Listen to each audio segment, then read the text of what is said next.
Hello, Global Theater. My name is Jerry Fielka.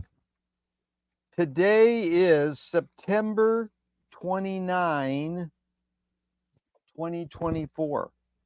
We want to thank Rob Grant and his amazing podcast, I'm Probably Wrong About Everything. Please subscribe. It's an honor and a pleasure today to be here with Alexander Logvinenko. How do you pronounce your last name, Alexander? Logvinenko. Logvinenko. Yeah, but it's you can pronounce it as you wish. It's okay for me. Very nice to meet you, Jerry. Yeah, very nice to meet you. I want it pronounced correctly. Where in the heck are you calling in from? Now I'm in Paris. I relocated to Paris a couple of years ago. So right now I'm in Paris. First question, what is the best thing for a human being? I guess it's the happiness, and each person makes the interpretation of the happiness in his own way. But to be satisfied with your life and to be happy, it's the main, I guess. Thank you. What is your favorite form of information? How it comes into you? Good question.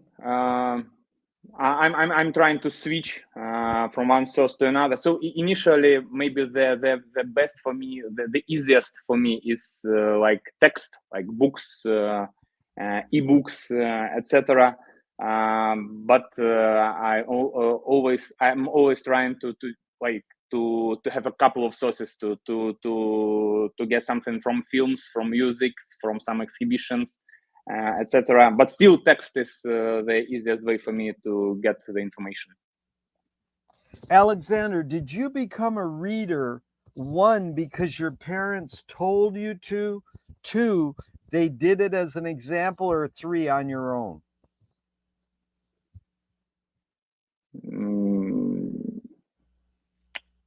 No one. Let me think. No one told me. It's for sure. My parents and grandparents they read. Yep.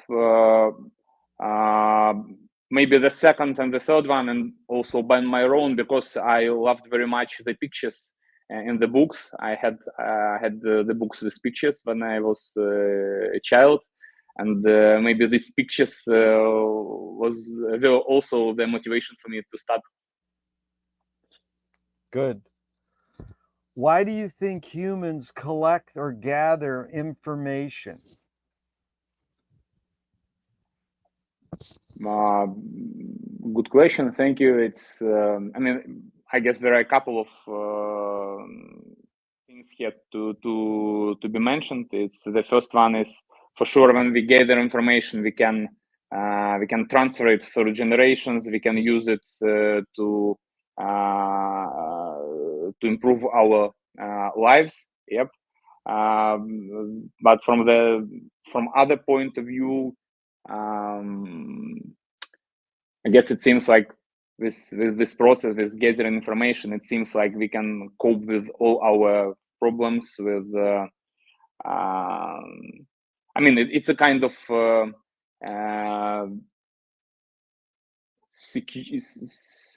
how to say in English, secure to make our life more safety, to feel more safe when you get information. It seems like you will cope with everything, and it helps us also from this point of view. Like security, yeah. Yeah, security, like safe. security. Safe, yeah. Is this need or want to collect information more innate or more invented? Sorry, I'm not sure I understood the question. Innate, is it in us naturally? Is it in us naturally in our DNA to collect information, or did we invent collecting information?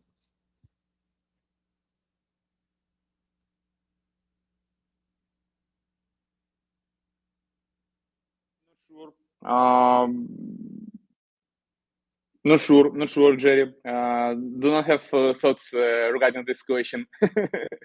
That's all right. I guess in a natural way, if I understood correctly. Yeah, but it's difficult to answer. That's all right. It's like we are probably hardwired innate to eat food, but we invented the ways we eat food. But everybody wants to eat food. Same with information. Is it in us innately, or did we invent collecting information? No, I guess that for a person, for a human being, it's kind of natural process to gather information. Yeah. For sure, the approaches could vary, and but if we speak about some initial demand, initial necessity, initial need, yep, it's like the first option up to me. Yeah. Do thoughts create emotions? Oh, yes, definitely. I guess that we always put some thoughts into some context, and these thoughts in some personal context, they, as for me, they are bound with some emotions. Yep. I guess so. That's what I'm after, Alexander. Your guess, your hunch, your intuition. That's really good. If you don't think you know, just your guess is good. Fill in the blank. I don't know what I think until I.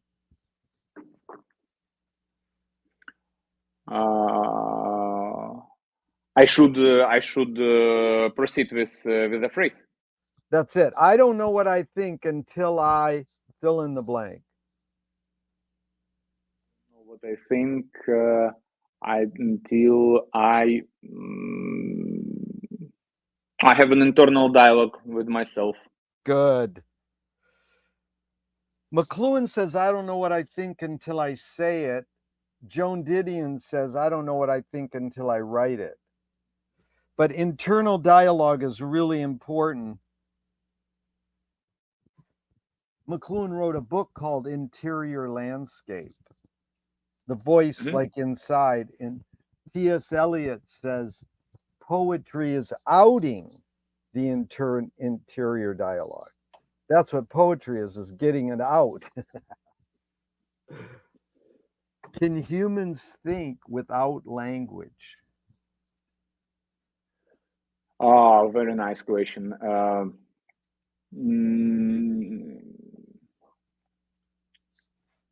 To be honest, I think not.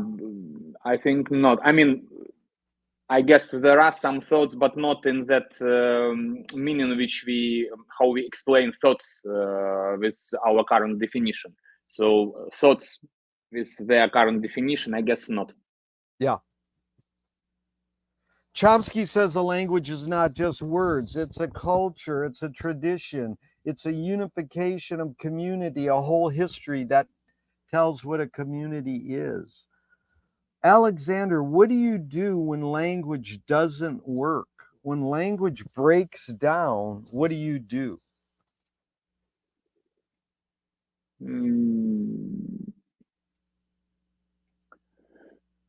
It's quite an often thing. I mean, there are lots of experiences with when you collaborate with people whose languages you do not know, or some psychedelic experience, or I mean, it's quite an often thing. Yep, and usually I'm trying to create some new language, at least some very primitive, but at least I can transfer my message. Yep, it's good, very good. That's actually what McLuhan's all about. How do we create new metaphors and new questions, new language? Okay, your observations of humans in general, are we more thinking beings or more feeling beings?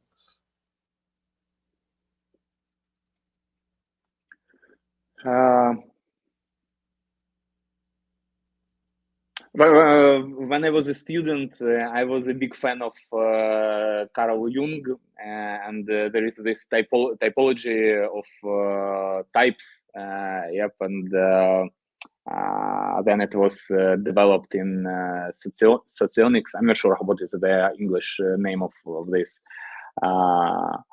I'm not pushing these ideas, but at least it seems like answering your question, it depends. Let's divide into 50-50. Yeah.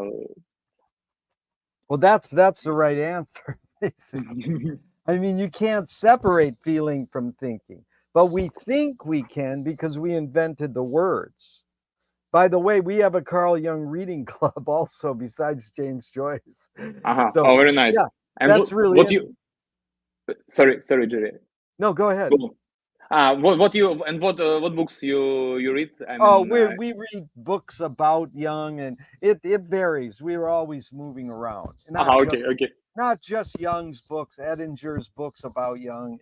You know, it's mainly just a group discussion. Very nice. Yeah, the group discussion. But it's funny you went there because Bridget Bardot says, when I make love, I don't think. And so how can you not think? You know, it's like, how do you turn off thinking? People can't turn off thinking, but you know, people who meditate say, now think about not thinking. And there's a sticker on my street. It says, don't believe everything you think. And I'm saying, well, you could also say, don't believe everything you feel. So it's interesting. It resonates that this quotation about the love and the thinking process. Yep, it's interesting that a couple of years ago I had the experience of changing my primary language.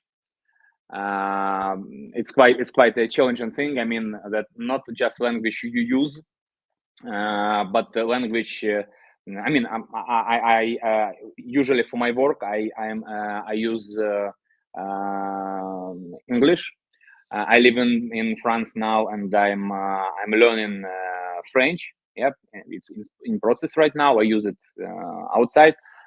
But my primary language, which I used in my everyday life, was Russian language. And a couple of years ago, I changed it to Ukrainian. And it was interesting that this click, when you finally change your language as primary language from one to another, is when you can use this new language making love. So it's like it's interesting that you mentioned about the thinking when I'm making love, I don't think. Still, I guess there are the thoughts, but they are very like not very definitive. How to say? Not very shaped. Not very shaped. But still, they are because still you use some language inside. Right, you're saying they're shapeless. They're non-verbal. You can't put them into words. But if you have 4 languages going in your head, like I have 1 language, I'm deprived. You got 4 languages going in your head. Which one do you shut off? You know. I always have problems with switching between them. Yeah. And I started even here in Paris. There is a very cool organization. It's the Centre Culturel Irlandais. It's the Irish Cultural Center.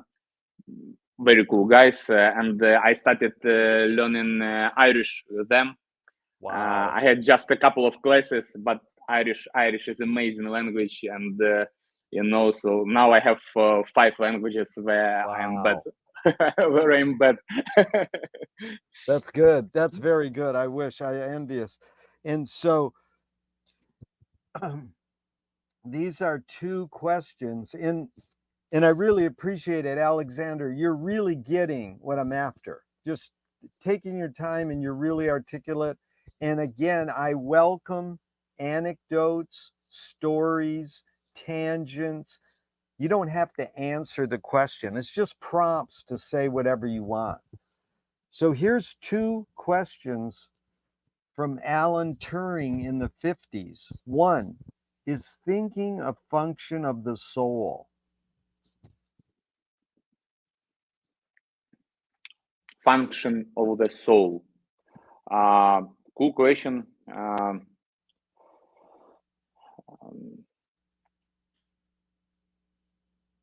I guess we can use like metaphor here that all human beings, not I mean all the living species, yep, they are let's name it, sorry for my English, but multi-storied creatures, multi-storied like a building, yep, multi-storied, and it's like I guess we can say that okay, we have multi-storied building, and on each story, in each how to say stage, yep, not in each etage, in each in each level, first, second, third, we have some, let's say, firms, some entities which help us, which create our human being, our living species, yep.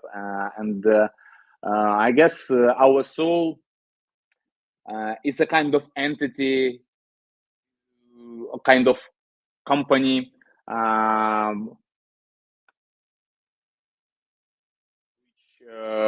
lead this multi-storied building. At least maybe it's not the owner, but at least top management of these multi-storied building companies. Yep, and yeah, let's name it like what is the function is to lead this holding of companies which create the human being. Yeah, really good, Alexander, because you taught me a good word, multi-storied, because that's what we think of a building. Each level in a building, each floor is multi-storied. But then you think multi-stories, yeah, every person in there has a different story. Amazing. And the second Turing question is, can machines think? Very nice question. Hey, Jerry, I'm that person who communicating with chat GPT and with artificial intelligence. I always say hello, thank you, have a great day. So I hope if machines like in Terminator, by the way, I'm very fond of these films with Schwarzenegger, the first two ones, and if they decide in future to kill humanity, I guess it will help being polite with them. Yep, I'm joking, but still, I think that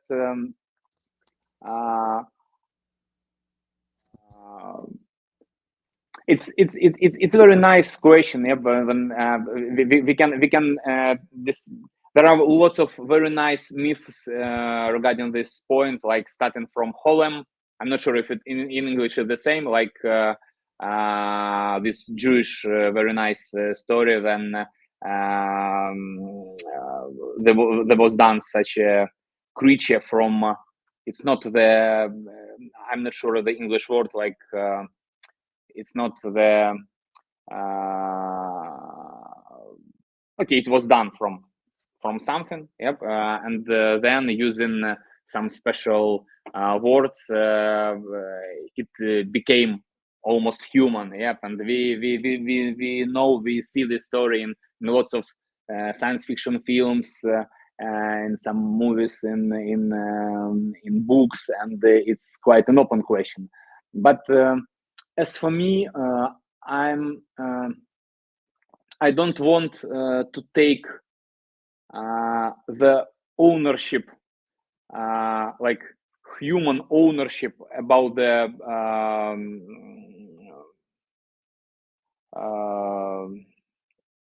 the question was about conscience. Yep. Could you please repeat just for me to finish my message? Can machines think? Think. Yep. So, yep. I guess I don't want to take the ownership or as a human being on this thinking process. I guess it can appear anywhere. Yep. If it can appear with machines, and already we see this artificial intelligence. Yep. I'm totally okay with this thought that the answer is positive. Yes.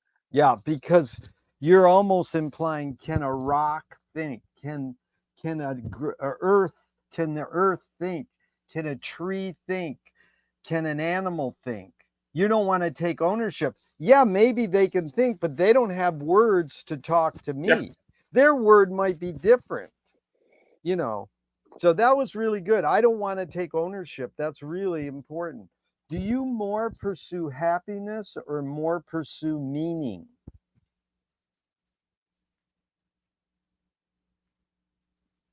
Pursue, like what I'm Pursue aiming to. is strive. Do you want to strive to be happy or strive to have meaning? Which one more?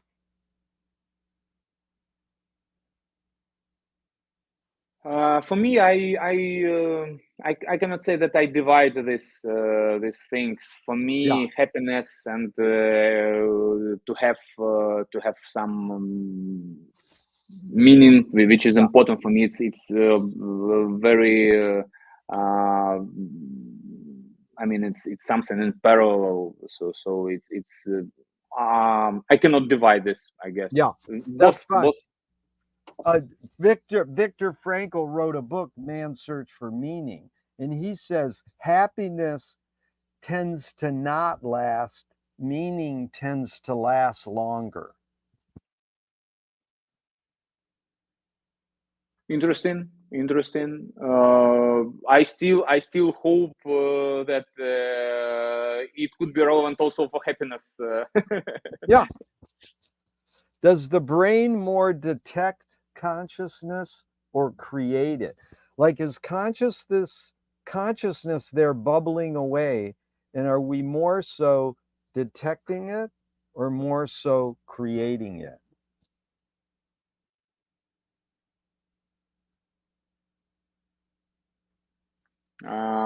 Could you please rephrase, Jerry? I'm not sure that I get. If you can help me. So, the word consciousness, Mm-hmm. do we make it or do we detect it? Do we feel it's there, sort of gauge that it's there, anticipate, or do we actually create consciousness? Like, Okay. is consciousness there on its own and we're detecting it, or are we creating it? Good. Very, very nice question. Thank you.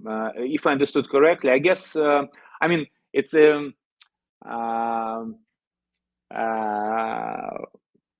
I know, but by the way, it's your American author. I'm not sure if he is very famous in the United States, but I'm a big fan. It's the Robert Anton Wilson. It's maybe one of the most, I mean, in top 3 of my writers. Yep, and it's like. He shared lots of, in the context of quantum physics, he shared this idea that like who that a person who observes something, he also creates Yeah, the object of observing. Sorry, I'm not sure how to translate correctly, but yeah, I mean, answering your question, I guess the answer is somewhere in the middle. Yeah. yeah, So it's for sure not only me, but definitely I take part in this process, in this creating of consciousness. Yep. So it's somewhere in the middle of yeah. nowhere. No, that's really good, Alexander, because I wanted to go back. The last answer you gave me is so much resonating. I don't want to take ownership. Like, we say these words and then we think, oh, that's how I am. It's like, no, those were just words. That doesn't, like I saw Malcolm Gladwell today on TV say, I'm sorry. And it's like, wow, he actually said, I'm sorry for something he wrote. And, he says, I change all the time. So we're changing. But William Blake said, we become what we behold. So when we say a word, like you go, that's a nice question. I like it. No one says nice. And I like that you say that because you're talking, be polite. Like, why not be polite to chat box? Hello. That's we become what we. If you're polite, maybe they're going to be polite back to you. So I wanted to go back to that. When you said Robert Anton Wilson, very important. Who are the other two authors that had the big impact on you besides Robert Anton Wilson? I guess I need to know when I said three, I mean I just would like to highlight that he is very, very important to me. Yep. But generally there are lots of them, but maybe the closest to me were and are Robert Anton Wilson. I love very much Umberto Eco. Yeah. Then Joyce for sure. Right. Then Gustav Meyrink. I'm not sure if he is famous in the United States, but Gustav Meyrink is very important for me. Spell his last name. Myron. In English transliteration, Meyrink. I'm not sure how we should write it in English, and he is from. He died in Germany, so I'm not sure he was German, but he used German to write novels. It's, if I'm not mistaken, it is Meinrink.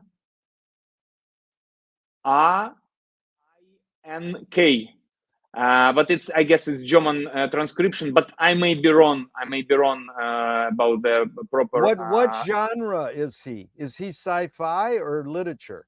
Fiction? No, it's like it's like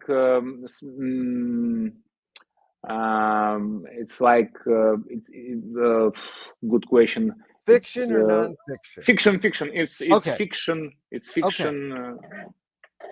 Okay, that's fine. I'll look into him. And what was you were going to say? One more, the fifth one. I love very much Alistair Crowley and Timothy Leary. These Okay, guys, that's good. That helps me a lot. I get where you're coming from. So now, what's faster, speed of light or speed of thought?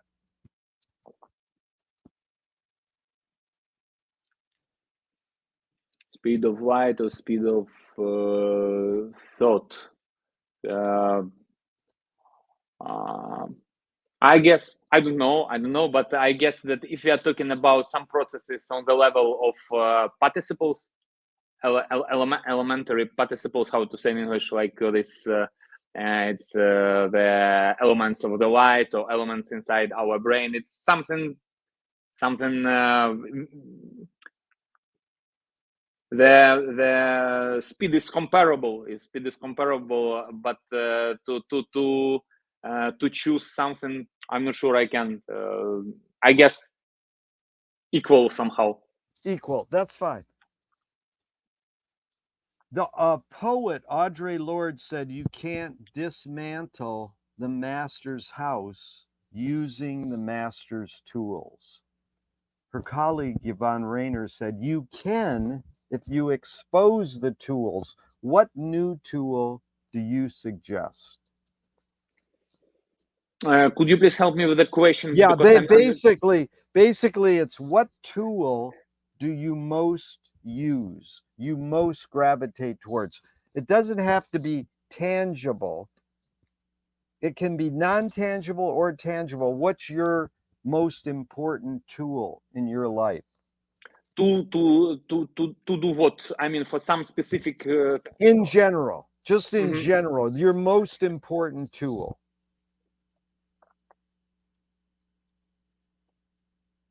Very good question. if I should choose one thing, it's for sure voice. Voice, VOICE. That's amazing. Exactly.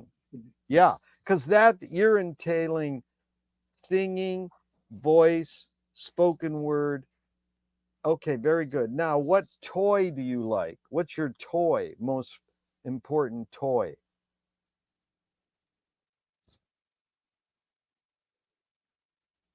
I love books very much, but Yeah. just to be very transparent, it's not like not because I read a lot, to be honest, but just it's from childhood. I like this smell of books and this expensive covers. Yep, it's covers like.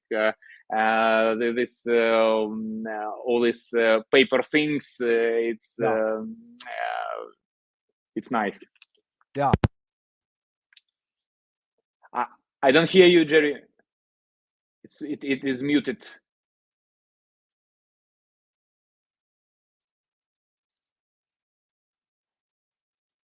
You muted your microphone. Uh-huh.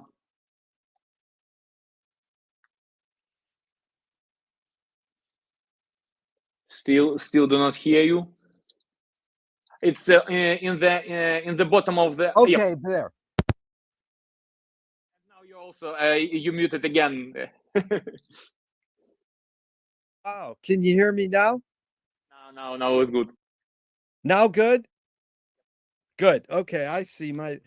Okay, so that was good because very rarely do people talk about the tactility of a book or the smell of the book or just the look of a book. You know. I'm not sure if it's something important in general, but for me it's like this. I mean, when I have problems, I mean, I'm worrying about something, or I'm not stable or whatever. I just go in and I browse the books website, and then I buy something, and then I touch and smell them, and it helps me to become calm again. Yeah. That's good. What do you worry about when you go to bed at night? Lots of things. I'm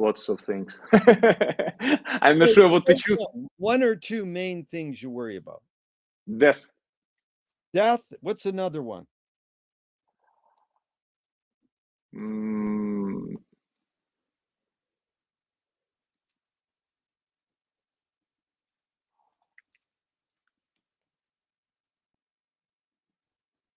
if I shut all the windows, because we have 3 cats, and I'm worrying about that they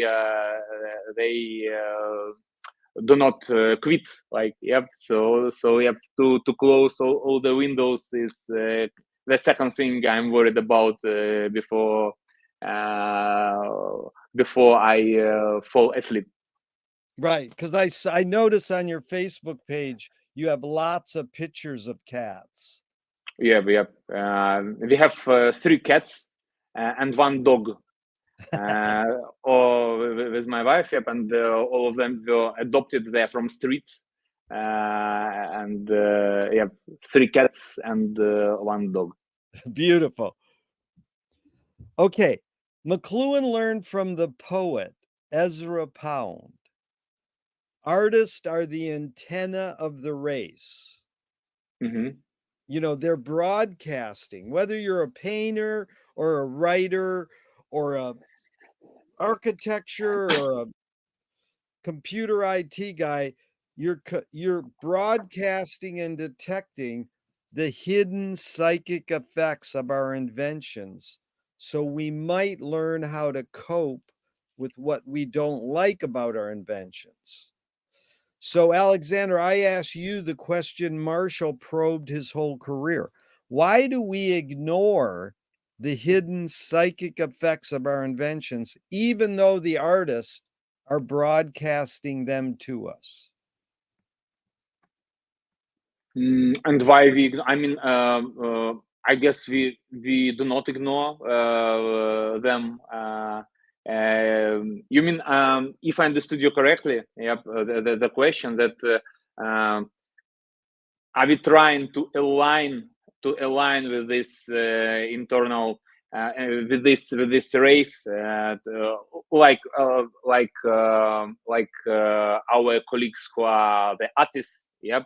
I guess all, if I understood correctly, the question, all of us are the artists, and we align on that level on which we can do this. Yep. But I don't think that we do not do this.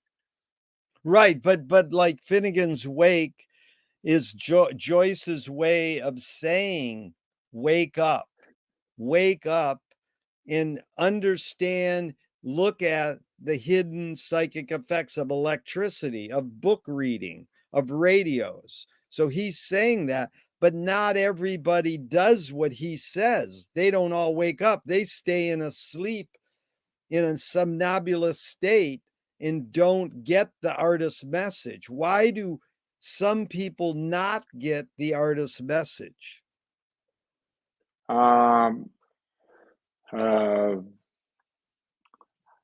Still, I think, Jerry, my answer is my opinion. Yep, is that all people do this, but sometimes between people, we meet people with different level of ability to do this. Yep, and sometimes when the difference is too big, it seems for us that someone doesn't do this. Yep, but I'm very optimistic. I'm very optimistic with this thought, and I guess that it's like just the question of time. All people are going to this direction. It's just a question of time when we can align. Yep, it's time. It could take long. Okay. No, I get you, because more people understand Robert Anton Wilson, more people understand Umberto Eco, more people understand Joyce in time.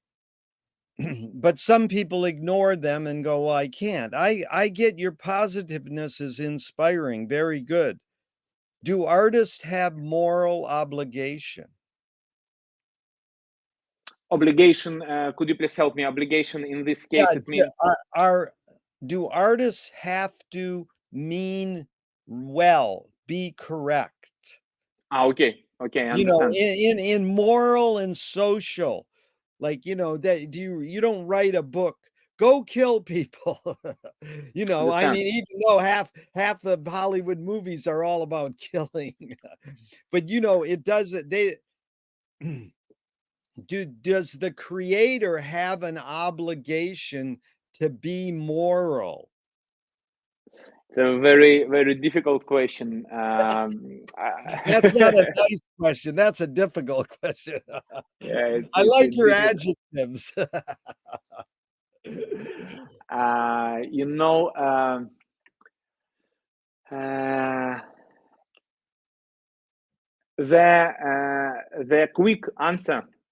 the quick answer is no. Yeah.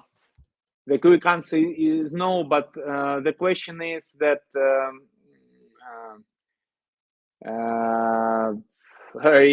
details matter a lot here. Yep, that very, very important not to.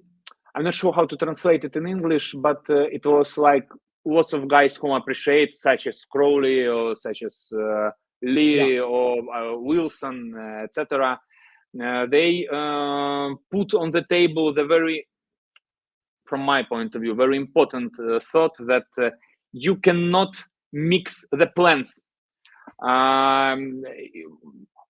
In the level of ideas, this Platonic world, you can kill, you can all this Zeus, Hera, etc. All these gods, they have incest, they have. I mean, it's other level of, but it doesn't mean that we should do the same in our everyday life. Yep. Yeah. So I guess the problem which we get answering this question is that we cannot mix the plans. Yep. So in our everyday life, we should adopt cats, feed, to share money with people who need this money, to be as to help this earth to survive. Yep. But on the level of symbol, no taboo could be applied because it's other level of being. Yep. And if we have the censorship on the symbolic level, it's like it's propaganda. It's not a symbolic thing. Yep. So the quick answer, no, but we should be very attentive to which layer we apply this no. Really good, Alexander, because Jacques Ellul influenced McLuhan, and he said propaganda is just culture and action. But humans, especially in the West, we demonize propaganda to the point where, like, Crowley says, do what they want, do what, and most people like, that's horrible. You can't just go kill people, so they misunderstand this maybe symbolic and metaphor, and that in what all words are metaphorical and all words are symbols. But anyways, really well put. Are you more afraid of new ideas or more afraid of old ideas?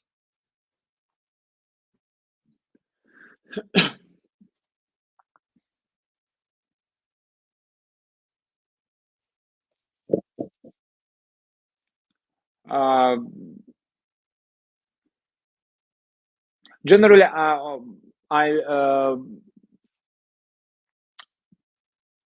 old ideas, it's like ideas which I already accepted in this meaning, or we are talking about some futurism and let's say medieval thoughts in this meaning.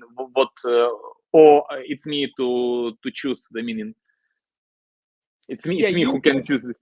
You put in the context you want. Okay. By Okay.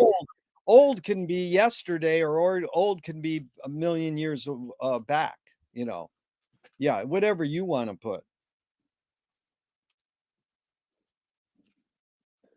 To be honest, I'm quite okay. I mean, I have problems with. I'm very slow with integrations of idea, of understanding of context, of like internal thinking. I'm not efficient at all.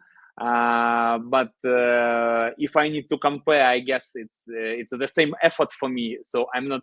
I'm a little bit worried about my slowness, but not about the ideas themselves. Right. Very good.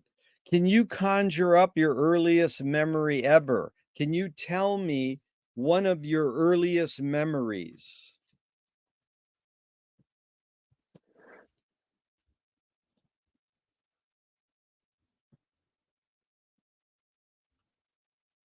Yep. To be honest, I remember lots of things from my early childhood. So maybe the earliest one was that I was crying in this the most junior group in kindergarten, I guess.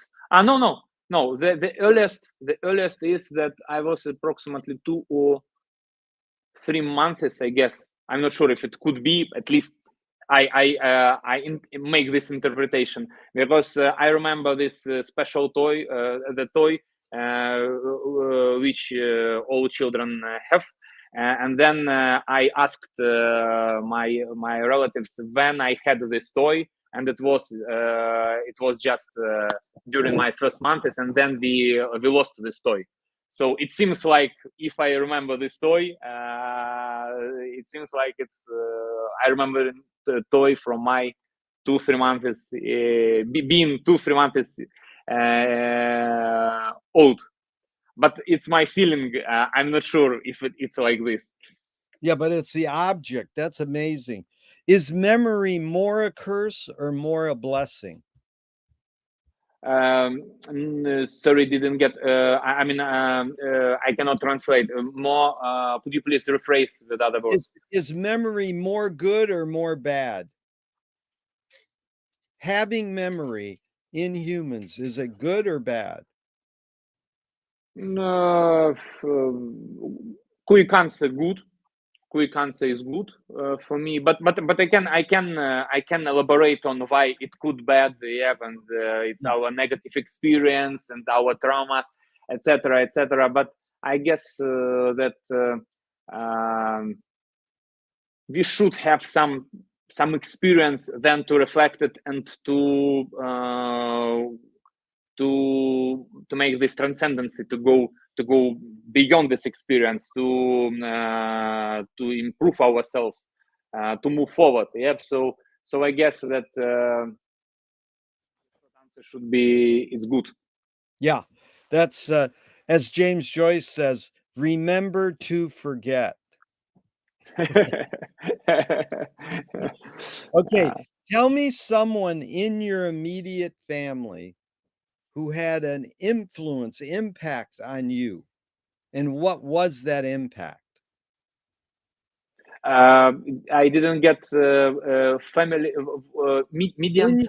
In your immediate family, your mom, your dad, your brothers and sisters, uncles, aunts, grandparents, in your close family, someone who influenced you, who had an impact on you, taught you something, and what was that lesson?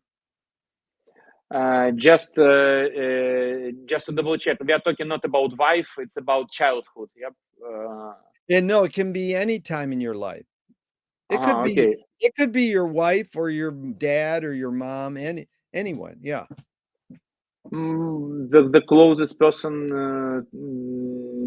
to me is for sure my wife, and I. What did you get? What did you mainly get? What did you learn from your wife mainly? I'm trying to choose something to. Yeah. How many years you been together? It's from 2012. It's 12 years. 12, Yeah. 12 years. Yes, Yeah. it's 12 years. And what did she mainly teach you about life? What does she mainly give you in your life? Teach you, affect you? It's a really good question. I mean, generally, to be honest, I'm pretty sure in my context, in my life, yep, that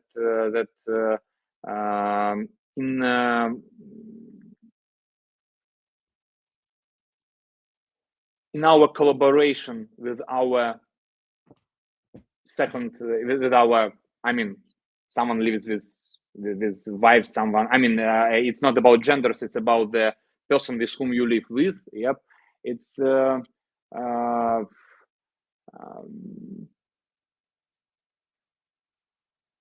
If I can describe in one word what is opus magnum, like this, the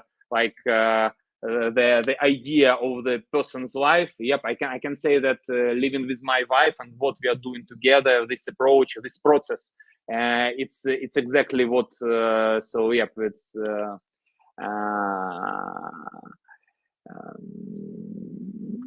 You mean it's the process of collaboration? Process of collaboration. Is that what it is?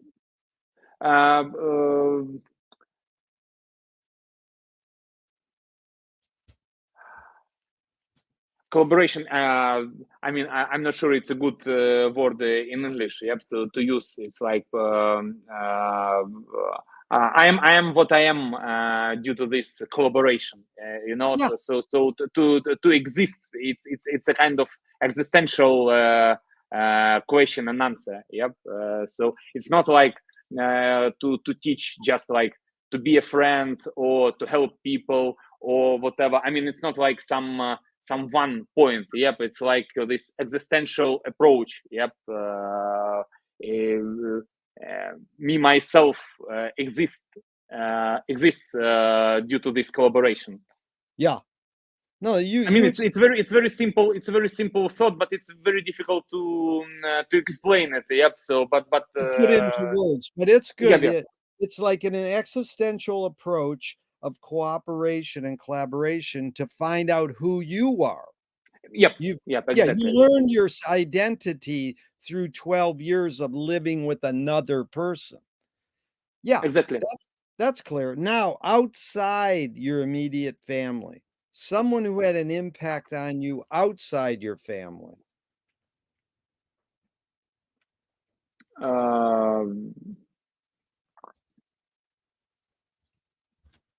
Usually, when I mention friends, yep, usually I mean not only the friends, real friends, but like friends like Joyce, for example. It's also for I always consider people whom I like um,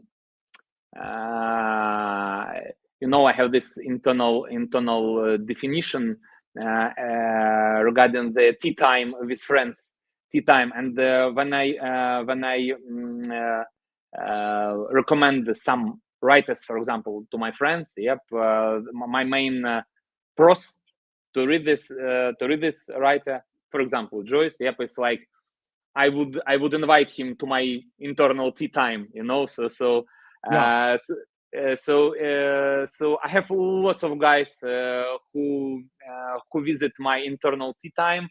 It could be real guys or not. And each one contributes something in my life. What's your main contribution you got from Joyce? From reading James Joyce, one thing you got from that? It's literally the psychedelic experience in literature. Wow. Did you ever take psychedelics? Yep. Yeah. Yep. If you read Leary, you cannot skip this experience. Did you read Joyce before taking psychedelics or after? After, and I mean, I'm amazed very much with what, especially we are talking about Finnegan's Wake. It's like for me, it's still very difficult to how to say, to utter. Yep, to utter what exactly I can take, what exactly is his approach, but it is something very, very profound. It's so interesting how he can how to say in English. It's like to make this decomposition on such atomic level. Decomposition of the language. It's something that I mean, it's totally astonishing. Yep. No, that's well put. Alexander, this is really fun. You're very articulate. Don't worry. I'm getting what you're saying. Did your parents raise you a particular religion? No. Do you pray? No.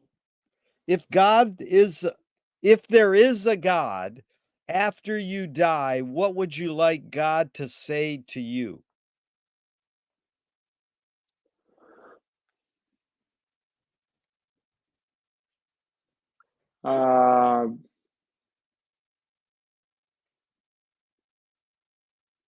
It's a very nice question. Let me answer. I mean, when I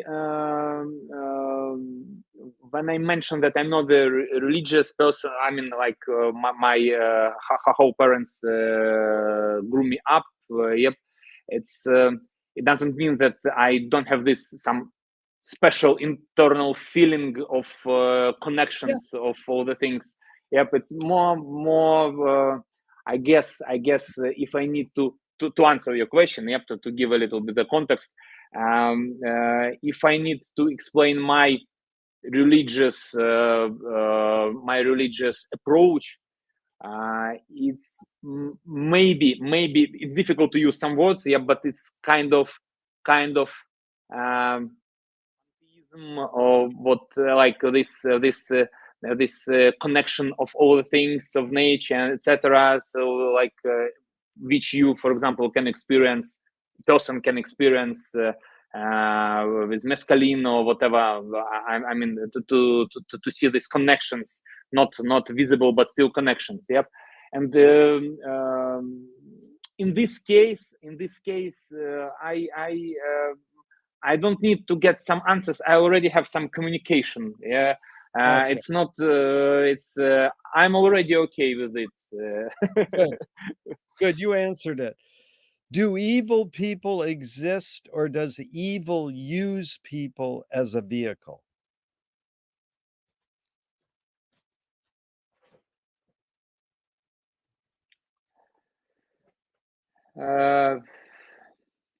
There are two sides. I mean, I have the theoretical answer here, which I would like to use. Yep. Like that there is no evil. I'm here more. I have this platonic view. I would like to have it. Let's say it like this: that there is no evil. There is just the long a distance from the good. Yep. So this emanation is this. The time to return is longer. That's why we consider it as evil. But from the other hand, for sure, I see the war. I mean, it's very difficult to deny what we have now. I'm from Ukraine. You know what I have. I mean, in each family, someone is dead due to the war, and I understand pretty good who is guilty. Yep. So it's difficult for me to answer because from one side, it's maybe about not mixing the plans, because for sure I have some strategic view on these points, and I try to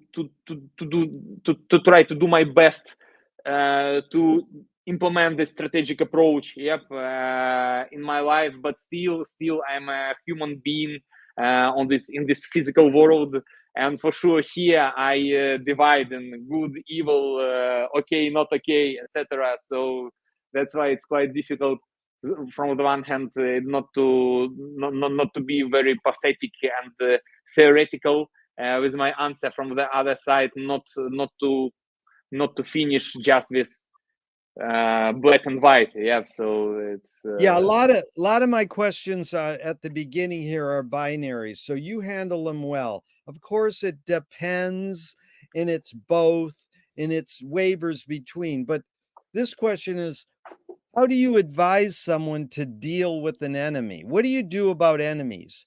And Alan Watts says, if you acknowledge your enemy, you empower them. Any thoughts on what's your strategy, how to deal with an enemy?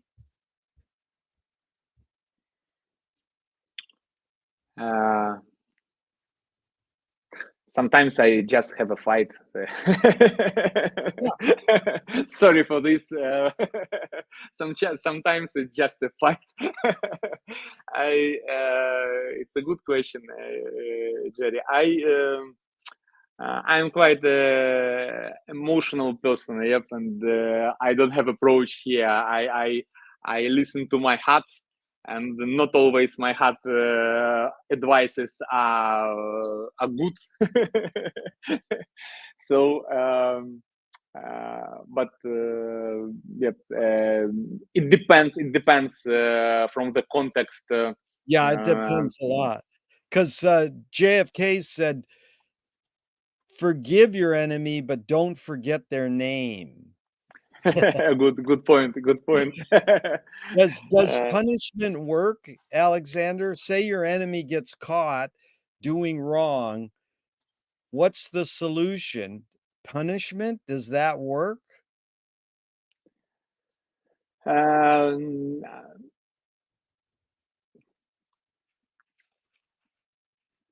The same. I have this theoretical answer that, for example, I mentioned already Wilson today. Yep, and maybe you know this very it's a tragedy. Yep, this story from his life that his young daughter, as a teenager, she was killed in the shop by a guy, also the teenager, and it was the disaster for Wilson. He laughed, but I mean it's quite obvious. Yep? And when people asked him, "Are you still against the how to say in English this final punishment when the prisoner is capital punishment? Capital punishment. Are you still against this capital punishment?" And he said that now I'm more against capital punishment than ever. And theoretically,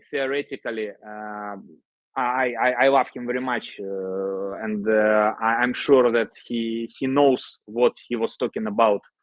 Unfortunately, I cannot use this approach. I should be honest. Yep. I prefer to punish the enemies, and unfortunately, it's if you speak about the reality, when I have a possibility to use this old statement approach, there's eye for eye, how to translate. Yep, I use this one. I'm not sure. It's like a surgery. It's not like a real healing. It's a surgery, and this there is no way out. Yep.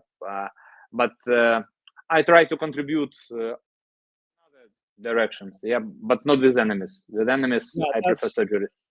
You brought up a lot. It's many perspectives. An eye for an eye leaves a lot of people blind, is what Martin Exactly. Luther King said. But also the Irish go, is this a private fight or can anyone join in? Okay, so let's go into James Joyce a little. Sure. He started a movie theater in Dublin, and he I know. basically checked out. He said, "This is stupid. Why should I go inside a building and see a movie of a tree when I can go outside and see a real tree?" And years later, William Faulkner said, "Sometimes the best fiction is more true than journalism." Why do we have to recreate things in order to get them? Why do we have to go to a theatrical play of people acting out life? Why don't we just live life?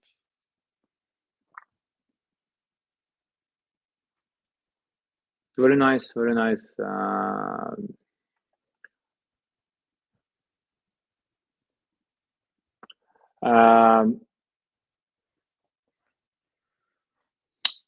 The quick answer is that it's my point of view. Yeah, that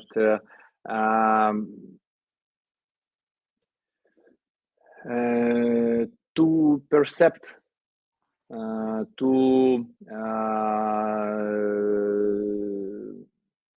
how to say it, to feel the real life with the same to have this catharsis, to use the everyday life as the key to the soul. You need to be very experienced guy. It's much more easier to do it in theater with some masterpieces, because the person who is very good with this, like traps for the soul, he prepares all the traps, 1, 2, 3, the levels. He prepare you, and he teach you. And you have a possibility. It's like, let's say, soul coaching. I don't like the word coaching, but let's use it in this. Yep. And then for sure, if you read good books, or you visit nice theaters, in 5, in 10, in 50 years, you in ideal world, you take this approach to be as efficient in your everyday life as you can be efficient in theater with such nice coaches.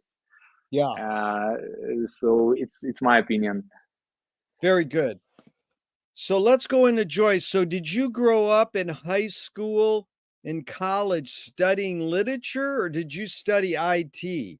How did you get into literature? Did you study literature in schools?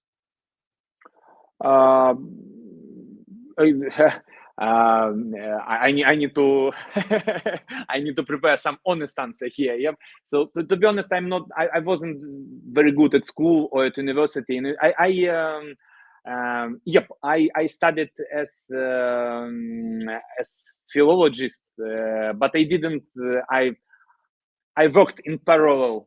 I lived alone. I mean, I tried to separate from my parents. Yep, and I needed to earn money. That's why I just paid for the university. And to be honest, I didn't get a lot from the university. I just received the diploma, but it's not about like something where I dived. Yep. So all these authors that you mentioned, Joyce, Robert Anton Wilson, Echo, and Leary and Crowley, you picked those up reading on your own. It wasn't through my friends from your friends. recommendations. Yeah. Okay, what did you start with Joyce? What book did you start with Joyce? It's very it's a long story. The first Joyce book you started with? I had a nice. I mean, I was when I was a student. I started with Wilson, and almost in each his book, he performed very huge promotion of Finnegan's Wake. And so you started Joyce with Finnegan's Wake? No. Oh. I decided that Wilson said that Finnegan's Wake is difficult but very interesting, and I even didn't know that it was Joyce who wrote Finnegan's Wake. I knew that there was the author whom I loved very much, Wilson. Yep, and he recommended me. It was like personal recommendation that I should read the Finnegan's Wake. Then I found out that it was Joyce who wrote Finnegan's Wake, and I decided to take and follow the way of the least resistance. Okay, Finnegan's Wake, maybe it is difficult, so I will start with Ulysses. And then I had 12 years of struggling how to start with Ulysses. And finally I could start it. I just 3 years ago, I guess, 6 months before the war started, and I'm still on my 5th chapter. It's my working process with Ulysses, and in parallel we set up our Ukrainian reading journey with Finnegan's Wake. We started it in December. We have almost 35 guys in our group. They're all over the world, and the most active part is like 7-10 guys, but generally we have up to 35. And we have meetings once per fortnight. Yep, each second week. Each second Friday we have our meetings, and we read and discuss 2-3 pages using lots of materials. That's good. So you're mainly a Finnegan's Wake guy, though you're still delving into Ulysses. Ulysses, I'm to be honest, I'm big fan of Richard Ellman. It's the guy who wrote the biography of Joyce. Yeah. And unfortunately, my speed is low. So I started with it almost 2 years ago, and I'm only on the middle of the book. So it's like everything which is connected with Joyce in my life is like a work in progress, you know. But I'm quite happy. And I've read the Portrait of an Artist. And some stories from Dubliners. Good. Let's go into Portrait in a second, but let's stay on the Wake. So you have 35 people in your Finnegan's Wake reading group. That's on Zoom? Yep. And so that's probably how I met you, through, the guy who translated Finnegan's Wake into Russia. Do you know him? Andrei René. Yeah, I interviewed him. I think he introduced us. Not sure because I don't think he knows me. But I know a couple of guys more. It's Finn Fortham, Lorenzo, and a couple of more guys. Lorenzo, that's who it is. Lorenzo. That's who it is. Good. Okay. So Fritz says Finnegan's Wake is what we do with it, but it is also what it does to us. Yeah, You know, Fritz totally said agree. that. Yeah. What does Finnegan's Wake do to you?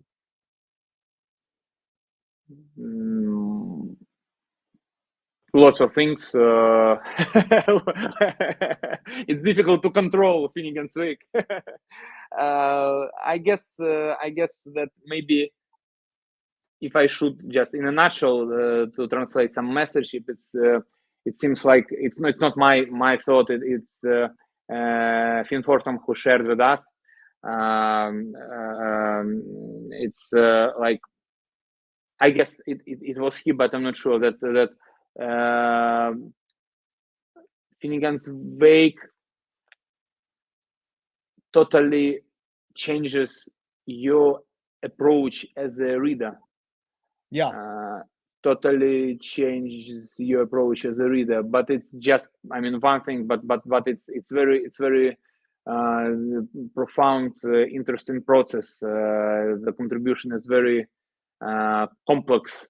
You know, so just to mention something, but generally.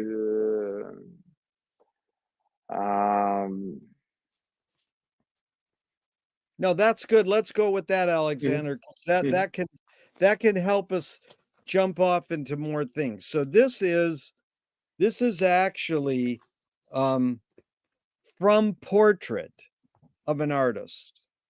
Joyce wrote, I will try to express myself in some mode of life or art as freely as I can and as wholly as I can, using for my defense the only arms I allow myself to use: silence, exile, and cunning. So those three words, he's calling them arms, like they're extensions of him. So that aside, this is what McLuhan learned from Joyce, is that everything we invent extends some humanness. Like knife and fork extends our teeth. The shutter in a camera or projector extends our eyelid. And maybe religion or philosophy, they're not tangible, extends consciousness. What does the writing utensil extend for Joyce? What humanness, what human sensorium is he extending with his pen?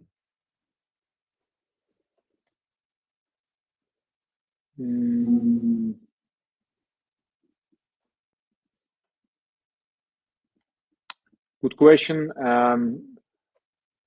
I'm not sure. I've got the examples. Yep.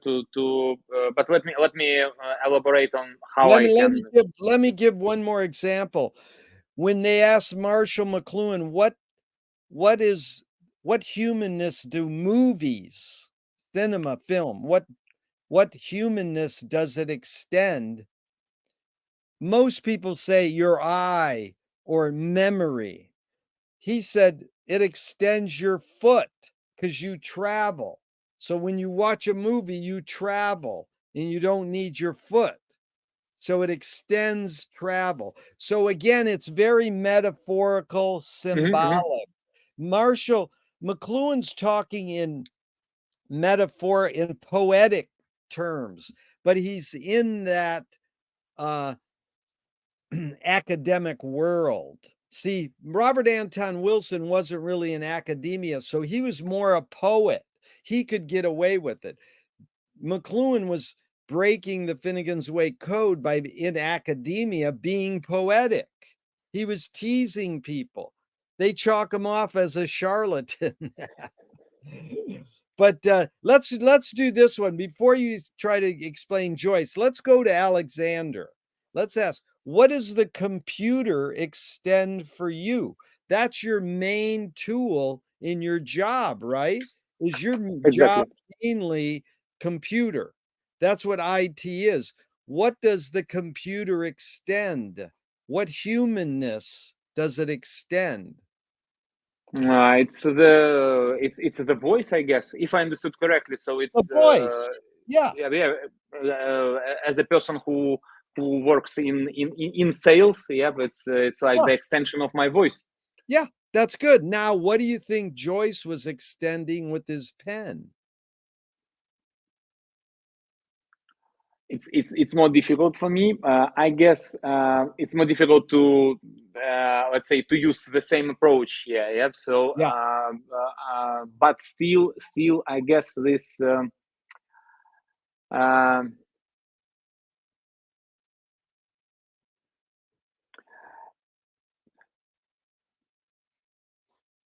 you know, there is we can use such a it's like metaphor, yep. And it's like the translation. I'm not sure that if I use the right terms, but um, uh, it's like the words of power, verbs of power, verbs of power, which create the world itself. Yep, it's about the creating new worlds. It's about the words of power. Yeah. You're saying words, words, words of power I or verb? slash words slash verbs. Yeah, yeah, exactly. I used two Several words. Yeah, words. words and One verbs. is words of power, verbs of power. Yeah, that's good. I like both of them, verbs and words of power. Okay. Now, before we get into silence, exile, and cunning, Marcel Duchamp is in Paris same time as Joyce, probably close to where you live. He said, there's no art without an audience. How much was Joyce thinking of his reader when he was writing his book? How much do you think he thought of his reader when he was writing his book? And In you don't have to qualify it like that a lot or a little, but basically your sense of him in his relationship with his reader. Yeah. It's just my opinion, yeah, but especially if we are talking about the Finnegan's Wake, he was on such level of let's name it readiness to contribute that I think that he didn't think about his reader, and Right. this is the most powerful part in his approach, I guess. It's he didn't think at all, and it's amazing. Okay, now that's very good. Now your other guys, how much did Echo, Robert Anton Wilson, and Crowley think of their readers? Same, not any, or varies? Let's go with Echo. Does Echo think of his reader? Yeah, but I guess he thought, yeah. I guess yes. Yes. What about Robert Anton Wilson? Yeah, Wilson had this like his as far as I can understand, it was his approach to share some very important messages with people, and for sure he thought a lot. It was about Wilson. For me, Wilson was the bridge between such guys like Joyce or Crowley, for example, yep, and Yeah. humanity itself. So his task, as I can see, it was other type. It was to build this bridge, to make this, let's say, the popularization, but not in the bad meaning of this word, but in Yeah. very promotion. Yep. So for sure, Wilson thought a lot. In this case, maybe Echo also, because there are lots of explanatory works. He wrote not only the fiction, and even fiction. I mean, I guess it's this is the other approach. Nonfiction. Yeah, that's very good. You're very articulate, Alexander. And I thank Lorenzo for introducing us. That was good. Now, Crowley, how much does Crowley think of his reader? Very nice question, because I guess he thought, but he closer to Joyce than to. He's closer. Yeah, he's closer to not thinking about his reader. Yeah. I mean, he thought, I guess, but I'm not sure he was very clear about.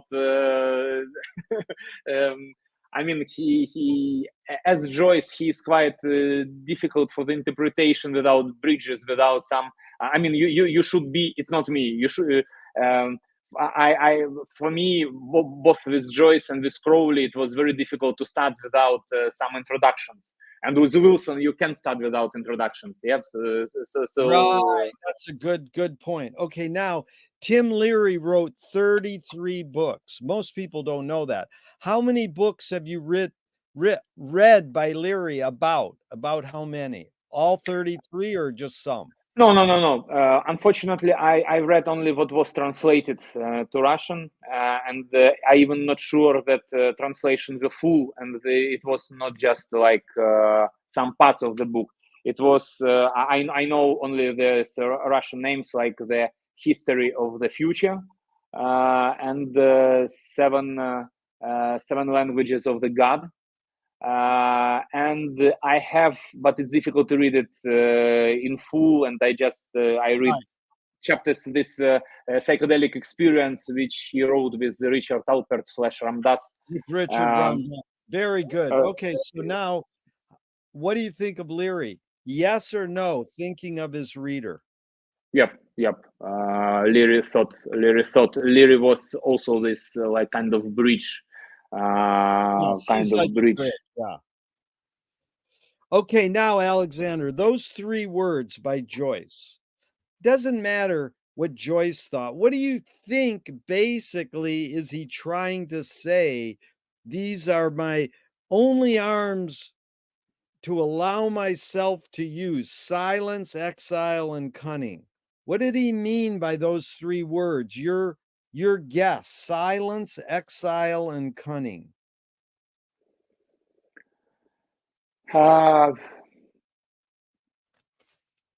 First of all, I need to mention that I tried to read some critical materials about this wording and what he meant, and I didn't succeed even with explanations. I don't want to know what the Joyce. I've already interviewed all those guys. They're important, but one of them, you would love Bill Kennedy in Ohio. He's studied the wake for 30, 40 years. Then he goes, he's read all those. He says, throw those out. Just read Finnegan's Wake and don't analyze it.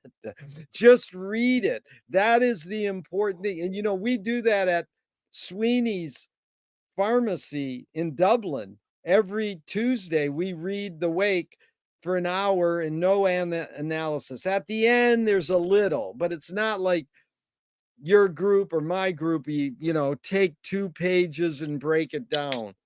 Look, that's all right that we do that, but we know the real way is just to read it. I mean, you can watch Robert Anton Wilson on YouTube just reading Finnegan's Wake and sipping a little beer, or something. He knows that is the importance.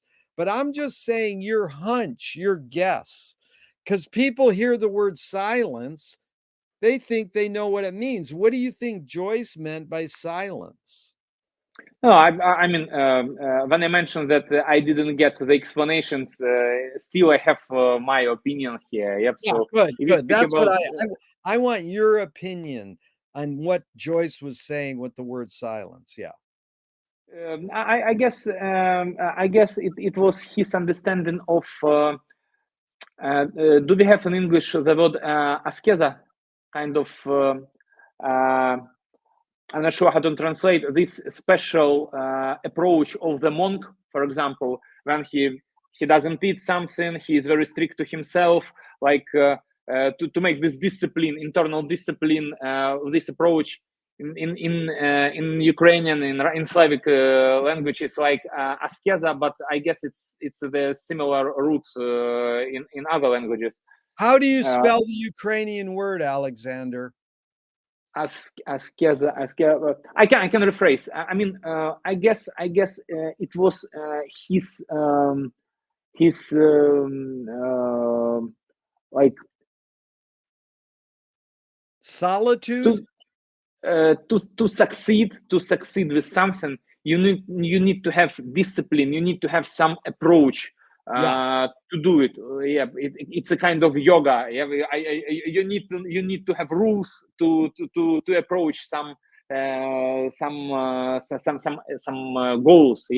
And it was his explanation of this approach, like silence. Maybe it means like to listen first of all, to listen to yourself, to do what thou wilt. If we use here also crow, I mean, it's like we can use some cross explanations and cross quotations. Exiling, wait, that was good. To listen to yourself. But did you say the word yoga? Y-O-G-A, kind of like yoga? Kind of, because it's I mean, I use it as a metaphor. Metaphor, so, no, it was like a yoga. That's really the best word I heard, is to listen to yourself and discipline. Okay, you did silence, good. Now exile. What did Joyce exile mean? Am I right? I mean, exile, it's when you quit your native country. Exile, like in this meaning. Yep. Yeah.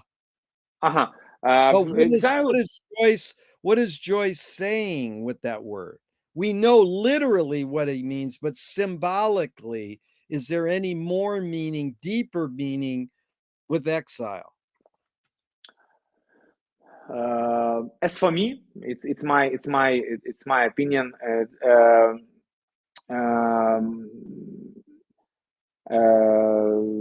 When we are talking about the exile, it's very important for a person. I'm not sure how to translate in English. In French, it's juif errant. It's like, you know, this very famous myth about the Jew who betrayed the Christ and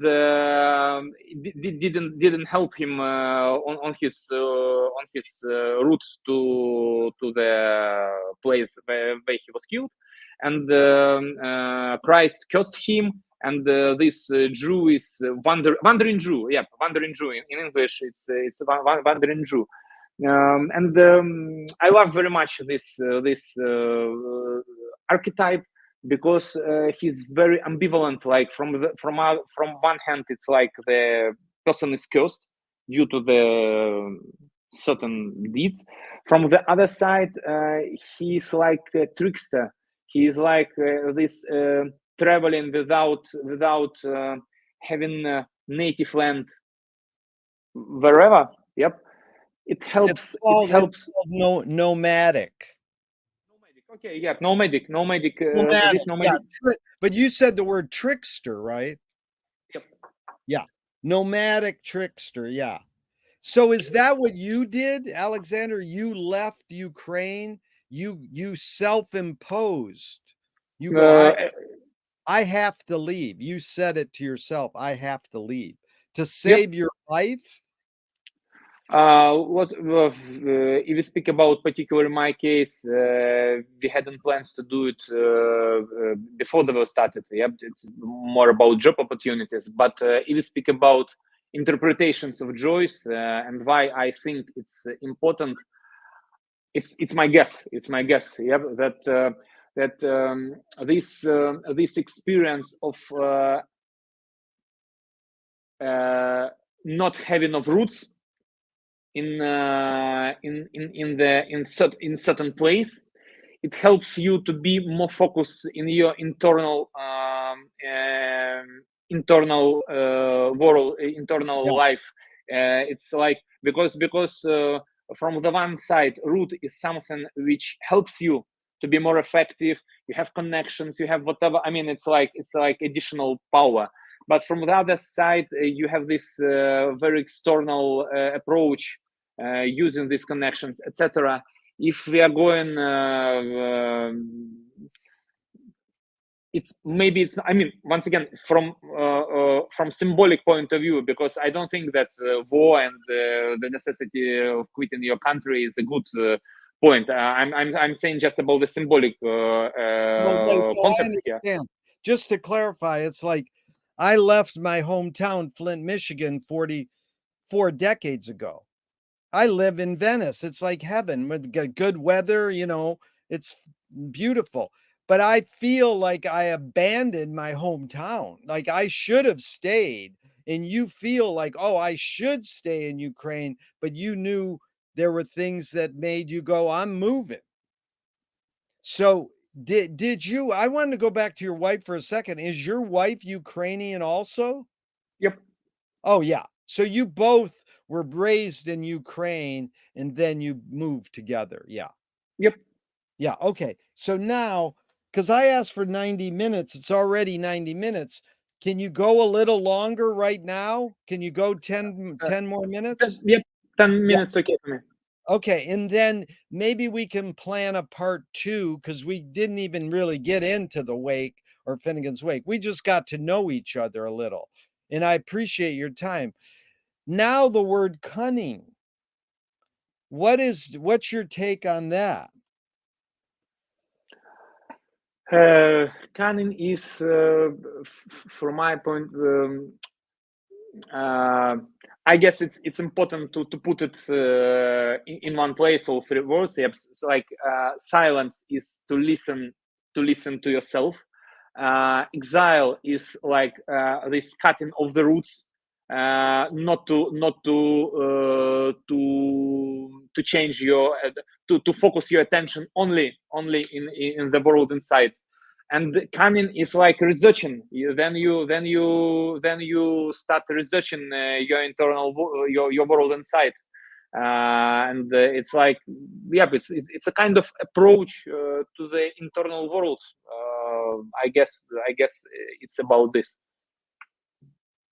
Yeah, it's actually welcoming the interior landscape, you're saying, because most people say cunning is satire or humor. Is that, I don't know. I mean, cunning is like, you're saying it's more like welcoming. You know, Gurdjieff, you know that guy Gurdjieff? I know him for sure, but I didn't read his works. I just read Yeah, about him and about. He says laughter is the reconciliation of yes and no. So in order, like that's inside and outside, external and internal. So you're saying cunning is you're entering the internal world. Maybe I'm wrong with translating. Yep, cunning. It's like when a dog is looking for something. Oh no, maybe it's like. Could you please help me? Maybe I misunderstood the translation for me. Cunning,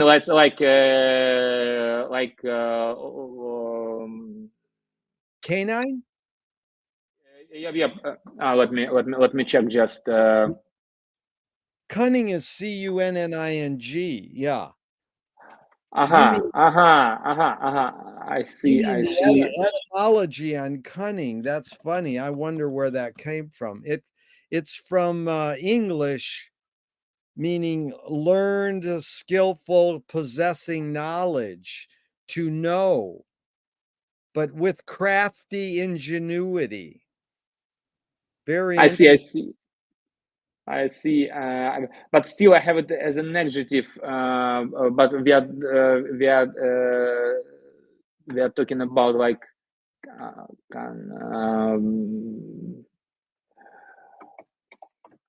for me it was more like I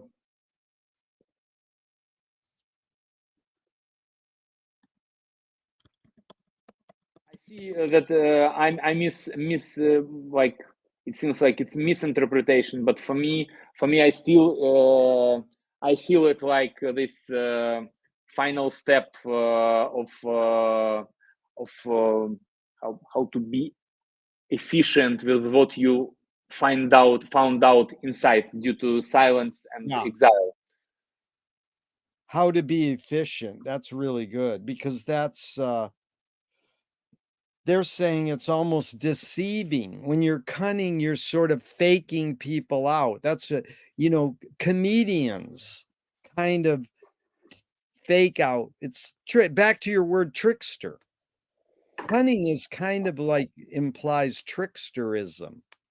Coyote. The compassionate coyote. So let's end on this. What's the difference between narrative and story? Is there any difference? Very nice. I don't know, but my guess is like that narrative is more demanding. How to say? There is some demand in like narrative, lead you to some direction, and story it's more about more general word. But it's my feeling. No, that's funny, because it's more demanding for the active reader. My friend, I interviewed him. 40 years he taught taught writing. He worked with Leary, Jonah Raskin. And he said someone told him narrative doesn't lie and story does. Because narrative's a little more demanding. Story, you can just make shit up. But the great experimental filmmaker Hollis Frampton said narrative is born among the animal necessities of the spirit because we're waiting to die. Now, I don't know if you got what I said. I could repeat it, but it's interesting because I asked you, what do you worry about when you go to bed at night? And you said death. And it's like, we're waiting to die, I guess. We think we know what's going to happen to us. My question, Alexander, to close out this part one is, can you forget to die? Forget? Yeah. Can you, Alexander, forget to die? No, I don't think. Because me as Alexander, I'm this part of me who percept or understand myself as Alexander. This part is mortal. This part will not forget to die for sure. No way for Alexander for next levels. Alexander will die, but hopefully something will proceed, but not Alexander. Yeah, because that's funny. You say the word percept. You're saying the verb is perceive. The noun is percept. Yeah, that's very good. Because there's a big difference in the McLuhan world between concept and percept. See, you're more in the perceptual world of Joyce. That's having fun. That's not academia. Concept is, here's the concept. It's sort of like Ellman. Oh, Ellman's going to tell me what it is. Well, Ellman might not have gotten it right. He's guessing too, but he's in the world of accepted academia. You see what I'm saying? Yeah. Joyce really taught McLuhan about percept over concept. See, perception is more guess, intuition, intuitive. Concept is, this is the way it is, left brain, linear. So I think you get that. The difference how do you explain the difference between concept and percept? To be honest, I don't have thoughts here. Yeah, but if I understood correctly, the context, I don't think that there are like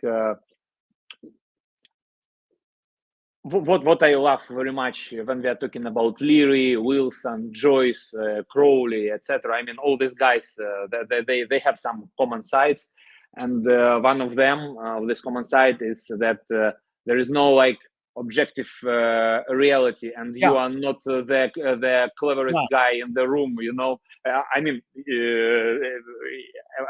I'm talking about myself. Yep. So I just can imagine, I can guess, and I can be happy with my guesses and be more efficient or less efficient. This how Wilson named it model agnosticism, if I'm not mistaken. Like you just go from the idea to idea, trying not to bother other people and to be efficient in your life. What's the Robert Anton Wilson word again? It's I'm not sure of the initial because I wrote I read this 15 years ago, and it was model. Not morphic resonance, not morphic resonance. It's his approach. It's about that there is no like how to say this the truth. Model agnosticism is like approach model agnosticism. MODEL model. Yep. What's the second word? Agnosticism. Oh, agnosticism. I see. Yeah, good. Yeah, that's it. It is like objectivity and subjectivity. It's like one of these Joyce people said it best. Finnegan's Wake is not a book, it's an object. And better yet, when you read it out loud with a group, it's a living organism. That's what it is. Yeah, Joyce invented Zoom and disguised it as a book. You know, that's why Zoom is the best way to read Finnegan's Wake, because you only get the head of each person, you know. The thing is, when you're reading Finnegan's Wake, you can actually do this and get away with it. Okay, let me end this way, Alexander. In your job selling, sales, you're conceptual. In your pursuit of Joyce, you're perceptual. Would that you go along with that? You're more linear, subjective, objective in your job, and then in Joyce, you're more subjective, you're freer. I cannot. I mean, definitely, I'm more conceptual in work, but still, I mean, IT industry is very flexible industry, and I very often speak with my clients and partners about Joyce, and then about business just like this, and we do because no one would like to speak a lot about money, but all people, lots of people with whom I speak, they prefer to speak about Joyce and just to finish the work, and then again about Joyce or Crowley or whatever. Great. So that's I'm a happy person. You're being subversive. You're turning your job into a Joycean workshop. Yep, and I'm really happy with this, and people are happy. So yep, I definitely love my job. Yeah. Well, do you know Lorenzo in person or only on Zoom? Yeah. We invited him. He's an amazing person. We invited him to one of our readings, and also we invited Finn Fortham. And also I'm so impressed of the quality of these guys. Of they are so warm. Finn. They're so friendly. Yeah, I saw. I interviewed Finn twice, but I'm saying, Lorenzo, have you met him in person or only on Zoom? In Zoom. Only on Zoom, yeah. Yeah, but I hope that I will meet in person, because it's an interesting thing. But all people whom I know due to Joyce and Finnegan's Wake, they are so interesting. They are so friendly, so warm, so deep. For sure, I will do my best to meet all these guys in person if they have time and it's possible. The other one is Tim Conley. You know Tim Conley? Unfortunately, I think not. Look him up. He's amazing. Mhm. He's been on my podcast twice. And then how about Sam Sloat? I guess also not. Yeah, both of them. And Peter Quadrino. There's many. You should definitely have them as guests or invite them. Tim, Sam, and Peter. Yeah. Anyways, Alexander, what a pleasure. It's really been fun. And I'll send you some dates, and 4, 5, 6 months down the road, we can do part 2. Very Cool. good. Thank you so much. The pleasure was mine. Thank you so much. Apologies for my English. I did my best. You did fine. Oh, No, but it was a great pleasure to speak to you, and yep, and thank you for inviting me thank to you, your. Alexander. Yeah, and even though I'm going to hit the end broadcast button, I hope this never ends and we can keep talking forever and ever. Thank you so much.